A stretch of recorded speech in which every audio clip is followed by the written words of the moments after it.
Bonjour à toutes et bonjour à tous. Chaque semaine, la PPLH offre à ses adhérents, lors de sa permanence, la possibilité de se réunir autour d'un bon café. C'est l'occasion de faire part de ses sorties en mer, quand elles ont pu se faire, de disserter sans exagération sur la taille des poissons que l'on a pêchés, et bien sûr, sur ceux beaucoup plus gros encore qui ont fait demi-tour avant d'être hissés à bord. C'est l'occasion aussi d'apprendre. La PPLH a parmi ses adhérents de nombreux talents qui n'hésitent pas à partager lors de séances de formation sur les techniques de pêche, que ce soit aux appâts naturels avec Jean-Paul, au leurre avec Reynald. Dans un autre domaine qui concerne tous ceux qui sortent en mer, c'est l'aspect sécurité. Aujourd'hui, c'est Philippe qui nous livre ses connaissances dans cette vidéo. Il nous parle de la bonne utilisation de la VHF. Merci à lui. Cette vidéo est en 3 parties et a été enregistrée lors d'une permanence, c'est pourquoi le son est un peu perturbé par le bruit d'ambiance. Voici donc la première partie. Ensuite, la VHF marine, c'est un émetteur-récepteur. Il faut bien être conscient que c'est un poste qui peut émettre, surtout pour un fixe, peut émettre avec une puissance considérable, c'est-à-dire 25 watts. 25 watts, ça commence à pomper sur la batterie. Et si jamais il n'y a pas d'antenne ou une mauvaise antenne, vous risquez de détériorer le poste ou même de le détruire. C'est-à-dire que ce qu'on appelle les PA, les transistors de puissance, peuvent dégager s'il n'y a pas d'antenne.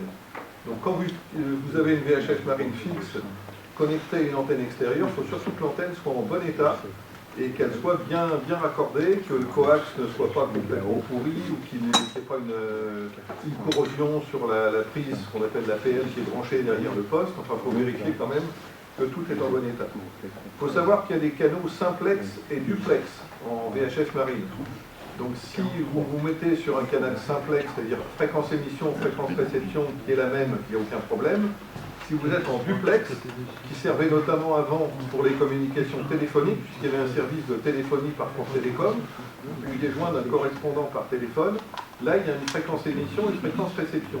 Donc si vous vous mettez sur un canal duplex, vous essayez de communiquer avec un copain, ça ne marchera pas.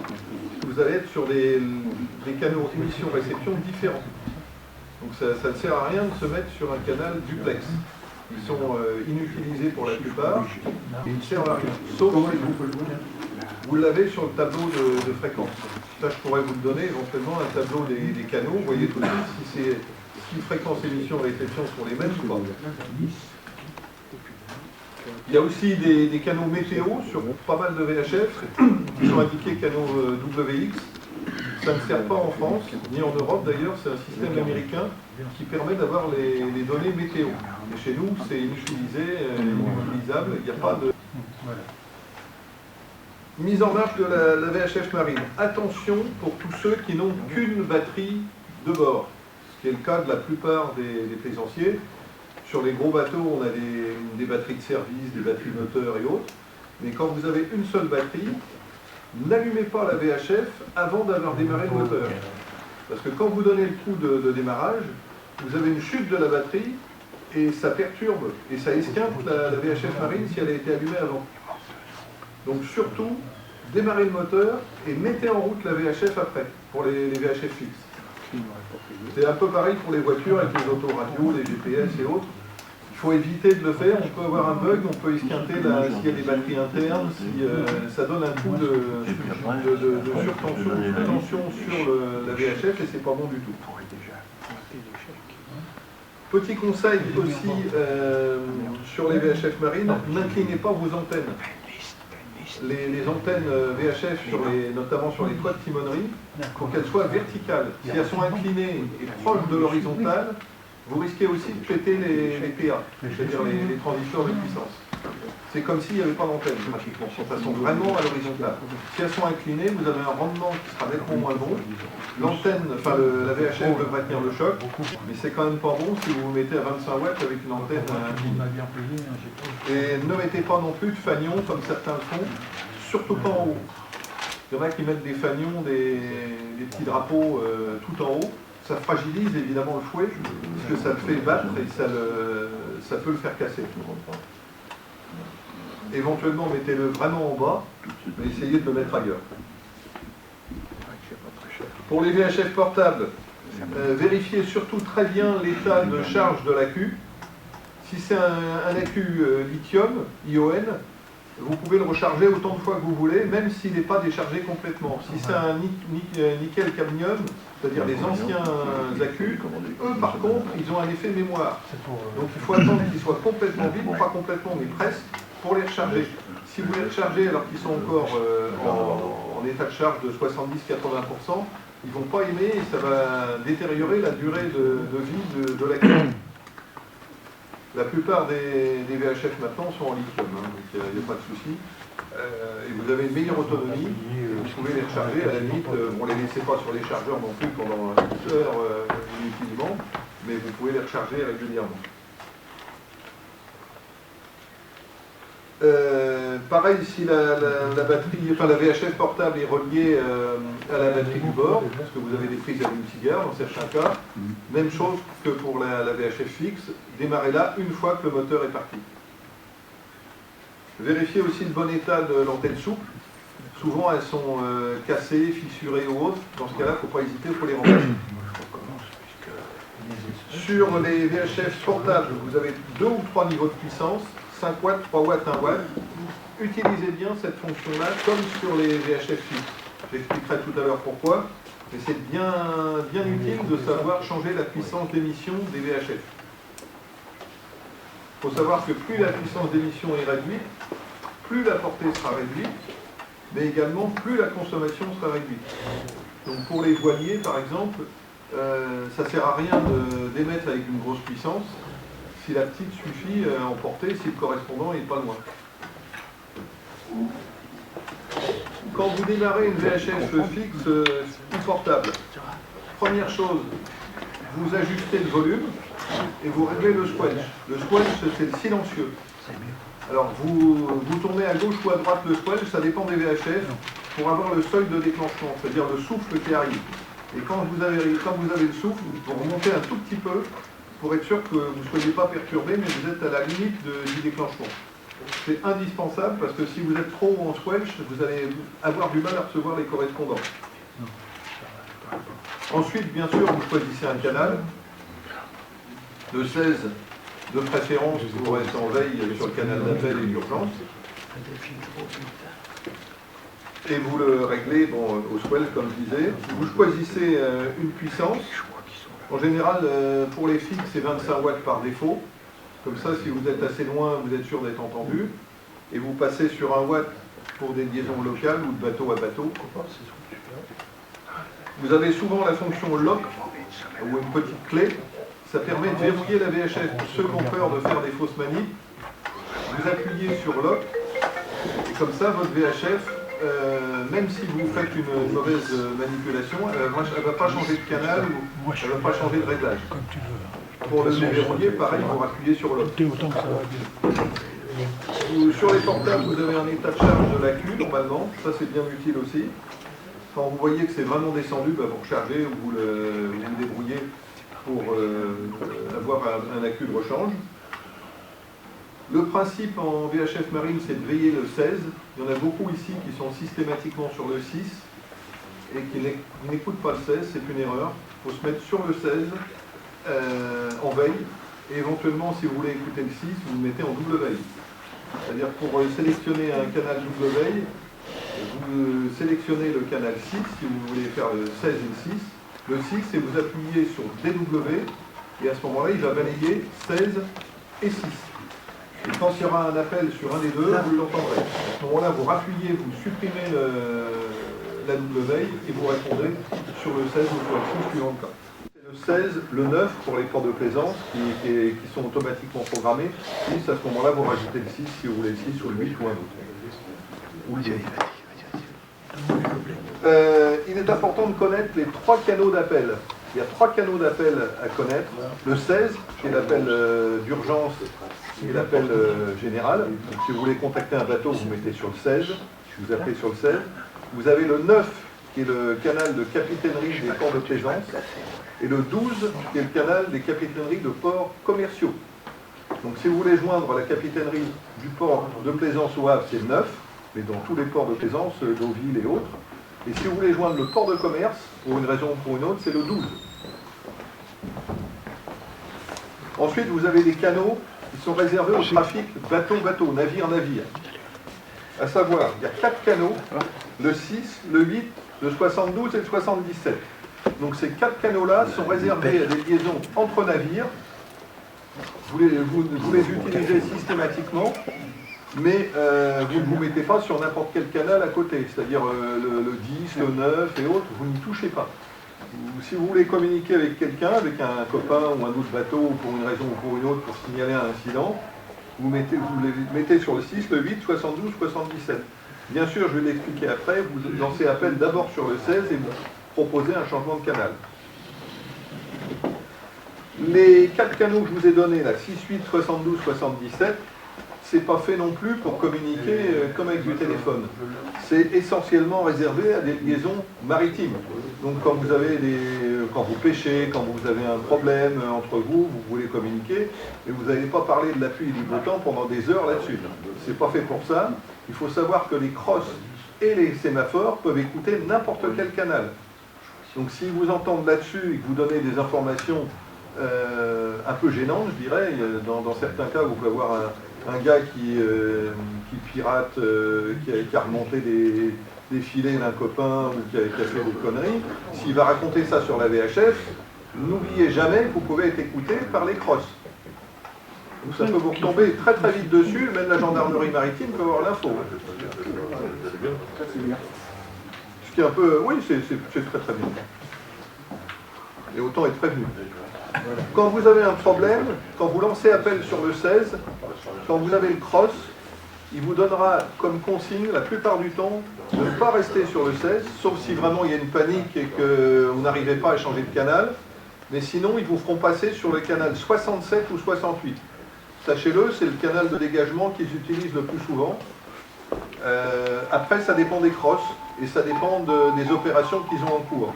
S'ils ont une opération déjà en cours, ben, ils prendront le deuxième. Mais souvent, c'est là-dessus, et d'ailleurs quand vous êtes en mer et que vous entendez un appel ASN, ils font passer le bateau sur 67-68, vous pouvez très bien vous mettre à l'écoute et suivre l'intervention et voir ce qui se passe, écouter ce qui se passe.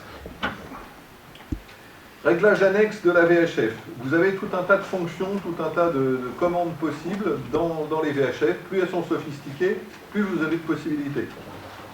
Lisez les notices, évidemment. Quand vous avez fait une fausse manip, vous le voyez, quand vous avez une fonction qui est affichée à l'écran, là tout à l'heure on l'a vu sur une VHF, il y avait Vox qui était affiché. Vox, c'est un système qui permet d'émettre, de passer en émission sans appuyer sur la pédale PTT. Donc faites très attention, quand vous avez la fonction Vox qui est enclenchée, si vous avez Vox à l'écran, ça veut dire que dès que vous parlez à côté de la VHF, elle passera en émission toute seule. Si vous êtes dans avec un portable. Ou avec un mobile, hein, les deux peuvent l'avoir. Donc ça peut être très gênant parce que si vous êtes dans un bateau en train de discuter, bah, toute la conversation va bloquer le canal sur lequel vous êtes. Si c'est le 16, vous allez perturber le canal 16 et tout ce que vous allez dire va être envoyé en émission sans même que vous en rendiez compte. Donc c'est ça peut être très gênant. Donc c'est à supprimer comme fonction. C'est utilisé surtout quand on a un micro avec un cordon spiralé. Et là, effectivement, ça évite d'avoir à manipuler le poussoir. Ça fait passer le système en émission automatiquement. Vous avez donc tout un tas de réglages. Vous avez un atténuateur de réception qui est souvent marqué AT par exemple. Ça, c'est quand vous êtes à côté d'une autre station, vous voulez communiquer et que ça passe beaucoup trop fort. Donc dans ce cas-là, vous mettez atténuateur. En règle générale, on ne s'en sert jamais. Vérifiez que votre VHF n'est pas avec un atténuateur activé, parce qu'à ce moment-là, votre réception va être très très mauvaise pour des stations lointaines. Vous avez aussi des commandes qui s'appellent dimmer, blacklight ou contraste. Ça permet de régler l'écran, l'éclairage de l'écran et le contraste de l'écran. Donc ça se fait une fois pour toutes. Vous avez aussi des VHF, notamment les fixes, qui ont un rétroéclairage automatique. Dès que vous passez en nuit, en nocturne, l'illumination se fait automatiquement. Bon, si vous voyez qu'elle est allumée en plein jour, évitez-le parce que le jour où vous en aurez besoin de nuit, ça risque d'être claqué et de plus marcher. Surtout si l'intensité est maximale. Donc ça, il faut regarder au début, il faut le régler une fois pour toutes, on n'y touche plus. Vous avez des canaux mémoire, pour ceux qui veulent avoir la possibilité de rappeler des canaux mémoire ou de balayer des canaux mémoire, vous avez la fonction scan qui balaye les canaux mémoire, ou l'ensemble des canaux. Bon, ça permet de détecter du trafic. En général, on ne s'en sert pas souvent. Les canaux mémoire, c'est quand vous avez l'habitude, par exemple, vous pouvez rentrer 6, 8, 72, 77 et les canaux d'appel et vous balayez. Ça peut être une chose intéressante. Ou un canal particulier que vous voulez écouter, le 80 pour la météo, enfin bon, à voir. Vous avez aussi la fonction canal d'appel. Souvent, c'est le 9 qui est programmé par défaut. Mais si vous avez l'habitude, par exemple, vous appelez sur le 6, bah vous pouvez programmer le 6 en canal d'appel. C'est Call Channel. Vous avez aussi sur certaines VHF des canaux privés. Alors les canaux privés, en principe, ne sont pas autorisés pour tout le monde. Il faut faire une demande auprès de la NFR pour utiliser les canaux privés. C'est souvent utilisé pour des courses. Quand vous avez la Figaro, ils passent, eux, leur trafic sur les canaux privés et ils discutent entre eux. C'est l'organisation course qui discute là-dessus, également avec la gendarmerie maritime. Les canaux privés, on les repère sur les VHF, quand elles sont programmées pour. Ce sont les canaux P0, P1, P2, P3, P4, il y a P toujours devant. Donc ça, ce sont les canaux privés. Suivant les modes de VHF, enfin les marques et les modèles de VHF, c'est pas forcément les mêmes fréquences. Donc c'est pas parce que vous avez deux VHF avec le canal P1, P2, ça va être exactement le même, pas toujours. Mais ça peut être utile pour communiquer discrètement. Vous avez des pêcheurs professionnels qui trafiquent là-dessus. Vous avez aussi sur certaines VHF, comme les ICOM, la fonction Aqua Quake. C'est un système d'éjection de l'eau. C'est très pratique pour les portables, si elle est tombée à l'eau ou si elle est humide. C'est un espèce de vibreur qui permet d'éjecter la flotte de la VHF, notamment du haut-parleur et du boîtier. Bon, il faut le savoir, ça existe. Et si vous l'activez, vous savez ce que ça fait. Vous avez aussi sur les VHF modernes, que ce soit les fixes ou les portables, une fonction recording qui est une fonction enregistrement. C'est-à-dire que ça enregistre le dernier message que vous avez reçu et vous pouvez le réécouter. Ça paraît être une fonction gadget, pas toujours. Si vous avez un appel de détresse et que vous l'entendez très très mal parce qu'il est lointain, ça peut être intéressant de le réécouter, donc de le repasser ensuite en fonction monitoring ou autre. Enfin, il faut regarder dans la notice la façon d'y accéder, mais ça peut être utile quand il y a un message que vous ne comprenez pas. Comme ça, vous pouvez le réentendre plusieurs fois en le repassant avec la fonction. Vous avez le bip fonction, c'est-à-dire que bip sonore, quand vous manipulez une fonction, ça peut se désactiver, c'est à vous de voir, vous le gardez ou vous ne le gardez pas. Et vous avez aussi des filtres, sur notamment les VHF fixes ou les portables, RX Noise, TX Noise, RX Bass, TX Bass. Quand vous avez RX, c'est que ça fonctionne en réception. Si c'est TX, c'est que ça fonctionne en émission. Le résultat. Vous avez aussi, sur certaines VHF, la fonction APO, Auto Power Save. C'est une fonction économiseur d'accu, c'est surtout pour les portables. Et ça permet de supprimer la réception permanente. C'est-à-dire que si vous n'avez pas de réception sur la VHF, il y a un cycle qui se déclenche et il y a une espèce de balayage qui fait qu'il se remet en réception qu'à intervalles réguliers jusqu'à ce qu'il reçoive quelque chose. Donc ça permet d'économiser la charge de l'accu et d'avoir une durée d'utilisation plus importante. Vous avez sur certaines VHF une fonction corne de brume ou HP extérieur. Bon, ça se règle, il faut connaître la façon de l'activer. Pardon ? Il y a l'accessoire avec... Oui, c'est ça, il faut l'accessoire. Il faut un haut-parleur extérieur. Mais ça peut être pratique, vous avez même la corde de brume automatique, enfin bon, vous avez PA, public adresse, c'est-à-dire que vous pouvez parler à un bateau à distance, vous faire entendre, quand vous faites un remorquage ou autre, ça peut être pratique. Bonne exploitation des fonctions de la VHF. Donc, comme je le disais tout à l'heure, vous avez double veille, triple veille sur certains. Il faut savoir que le canal prioritaire, ça restera toujours le 16. Donc, quand vous êtes en double veille ou triple veille, vous avez toujours le 16 en prioritaire, ce qui est important. N'hésitez pas à jouer avec la puissance d'émission. On reste en 25 watts en maxi. c'est une erreur, surtout si vous, pour le 16, non, c'est utile parce que vous allez être entendu par le maximum de personnes et vous allez recevoir aussi mieux la station qui appellera avec 25 watts. Par contre, si vous êtes par exemple en pêche à antifère, surtout ne restez pas sur 25, mettez-vous sur 1 watt. D'une part, vous allez bien vous entendre en étant tous autour, mais vous n'allez pas perturber d'autres stations qui communiqueront sur le même canal, par exemple au Havre ou au large. Donc si vous êtes sur 1 watt, votre portée sera réduite, mais vous allez très bien vous entendre, et vous n'allez pas être espionné non plus, entre guillemets, par d'autres qui sont plus loin.